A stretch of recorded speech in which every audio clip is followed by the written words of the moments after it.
Hello everyone. Welcome back to my channel. Today is another installment of creating curios for Divergent Universe's expansion in 2.5. Now, if you haven't seen the first part, then it's in the cards and the description below. Without further ado, let's get into it.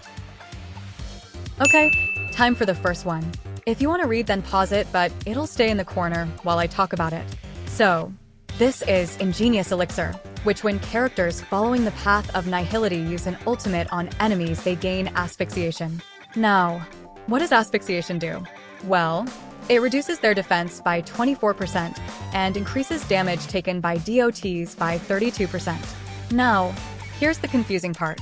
When the enemy takes action, they take damage equal to the ultimate and DOT damage taken for a period of time, equal to up to 1000% of the ally's attack.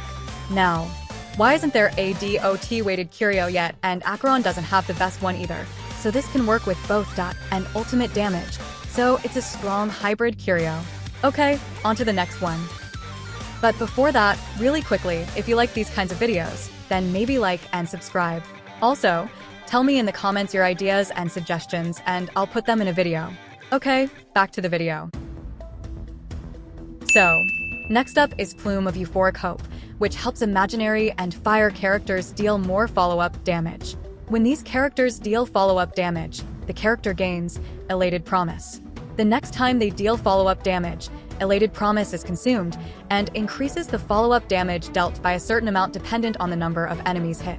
Additionally, all allies actually share charges of Elated Promise, up to 3 charges, but only one can be consumed at a time.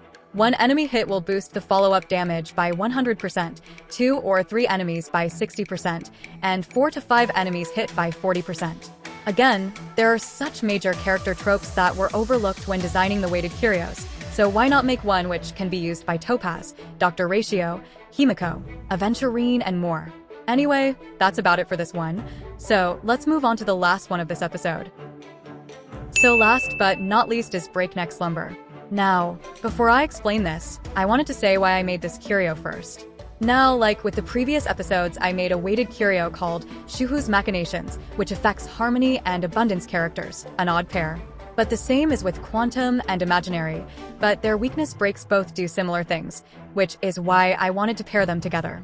So, when a Quantum or Imaginary character attacks a weakness broken enemy, they inflict 1 stack of dose, up to 3 stacks. Upon gaining 3 stacks of dose, the enemy's action is delayed by a significant 40% and all crit damage against that enemy is increased by 30% until the enemy recovers. Dose can only trigger once per weakness broken enemy. This would be especially useful for the Mono Quantum or Mono Imaginary team archetypes, as they are really fun teams, and I've been a fan of them ever since I got Sparkle, Fushuan, and Xingchua all together in a team. Anyway, thank you so much for watching. I hope you enjoyed the video, and if you did, maybe like and subscribe, and either way, have an amazing day. Bye for now.